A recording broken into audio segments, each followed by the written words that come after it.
En el video anterior, que si bien no es necesario que vean, pero sí les recomiendo que lo hagan para entender un poco mejor hablamos de varios principios y reglas de la composición.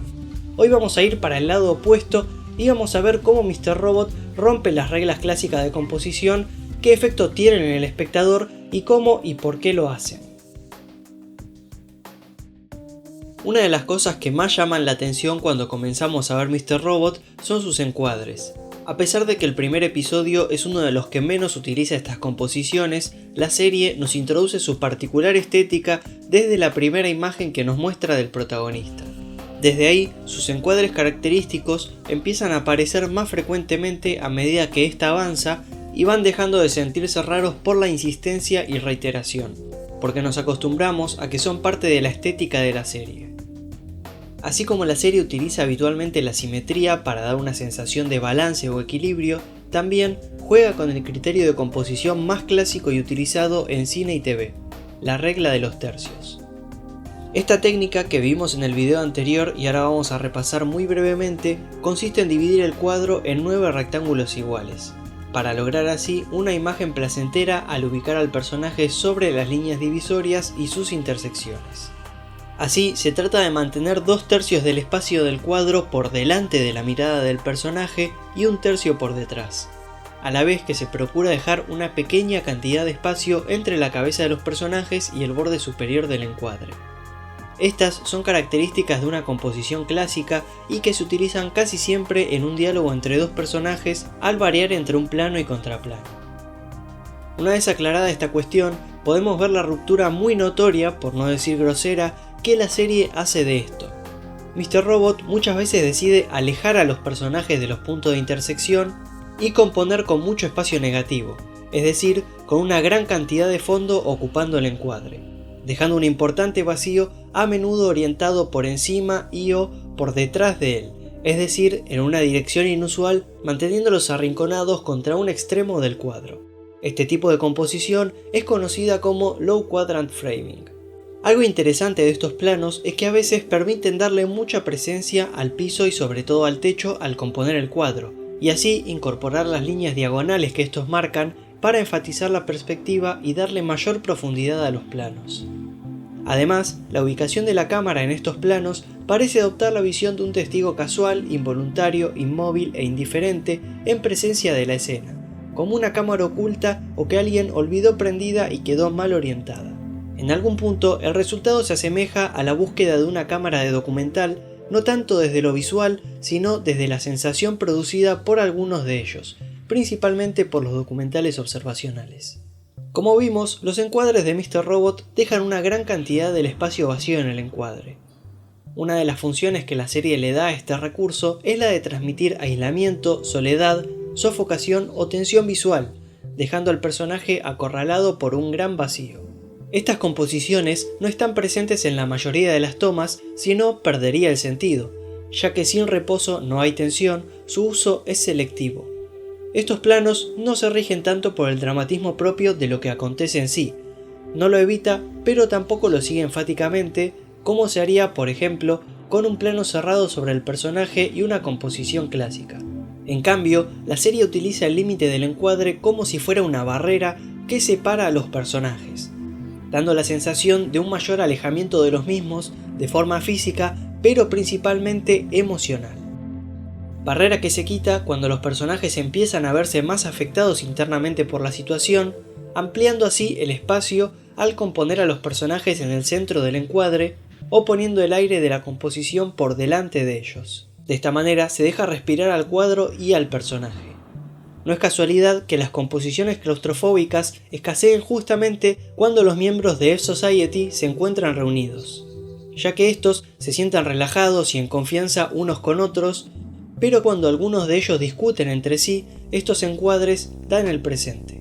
De esta forma, la serie crea un código interno con los encuadres y cuya función aprende a evolucionar y definir mejor con el paso de los episodios.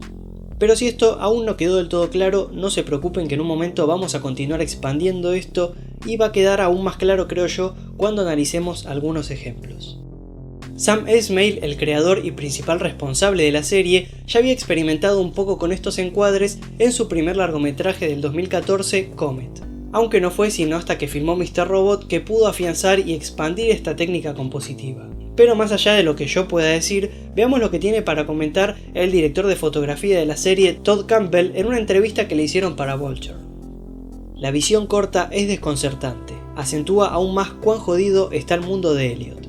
La idea era transmitir la soledad, ese es el diálogo interno que tuve conmigo. ¿Cómo contamos esa historia?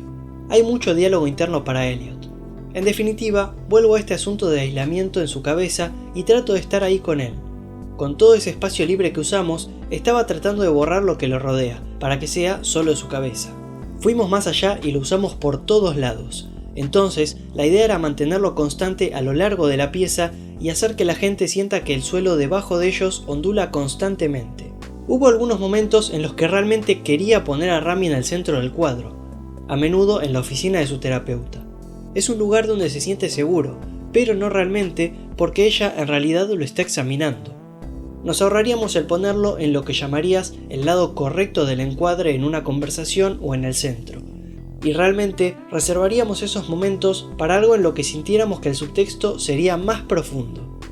Con la dificultad para establecer relaciones espaciales, dada por estas composiciones, se crea la sensación de que los personajes no saben dónde están parados el uno respecto al otro. Y ahora viene lo fundamental, que es que en la gran mayoría de las secuencias de diálogo en Mr. Robot vamos a notar el siguiente patrón. Cuando un personaje se encuentra en una posición firme o dominante sobre sí mismo o sobre la situación que se está desarrollando, se lo compondrá de forma tal que quede arrinconado en el encuadre.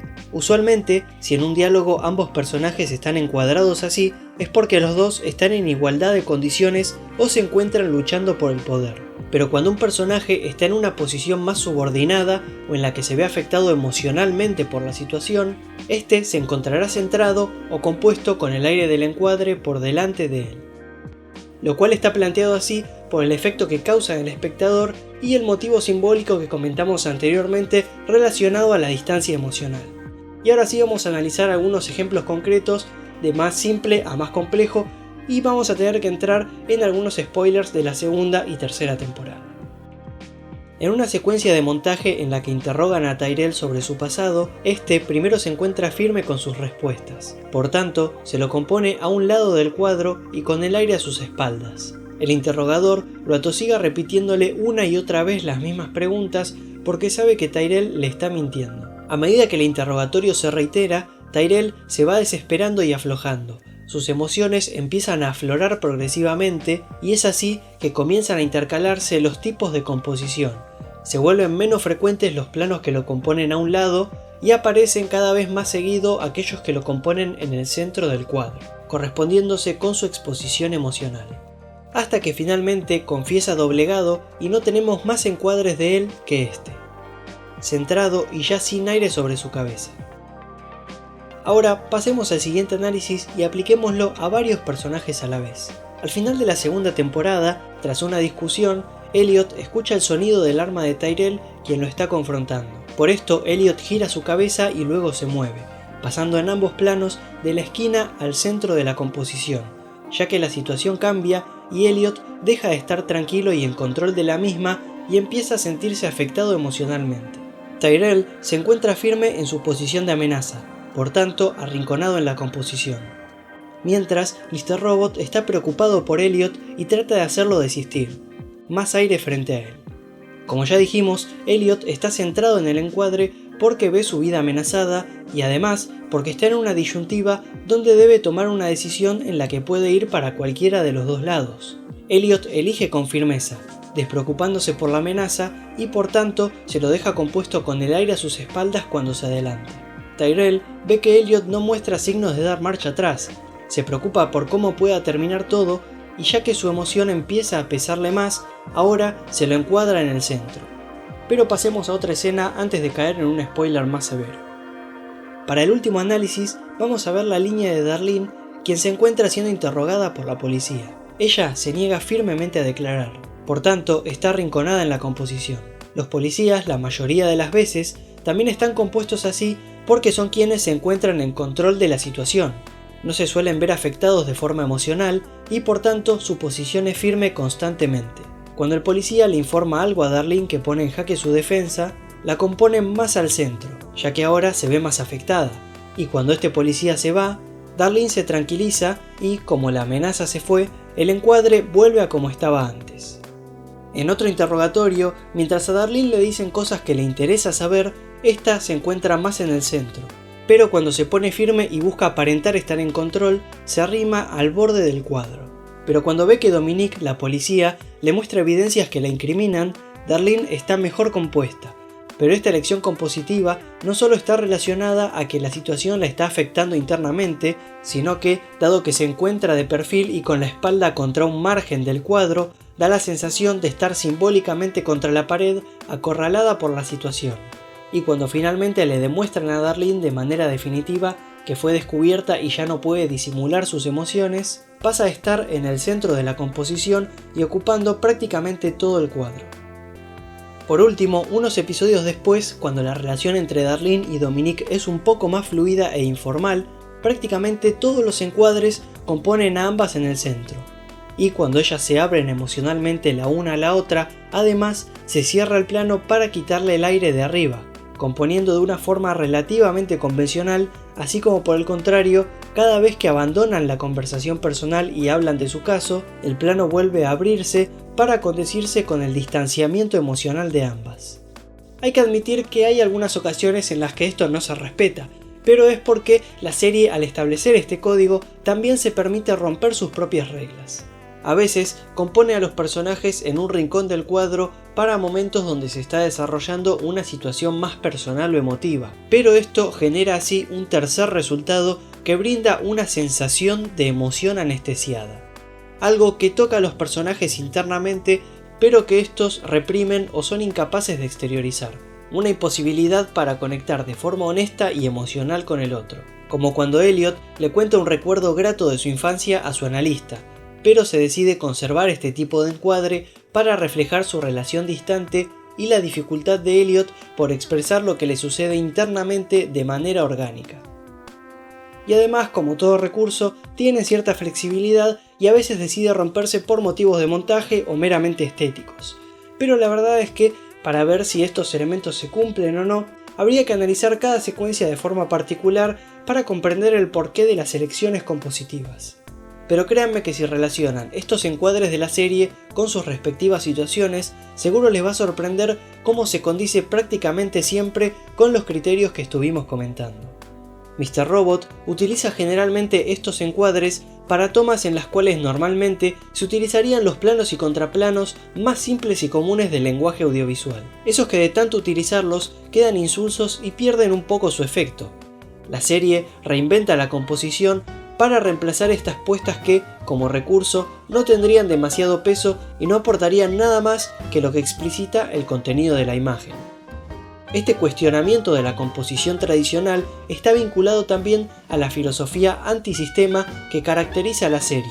El rompimiento visual se corresponde con el rompimiento de la estructura social que la serie propone temáticamente. Y bienvenido sea siempre todo rompimiento por ayudar a evolucionar al lenguaje cinematográfico. Y hasta acá llega el video de hoy.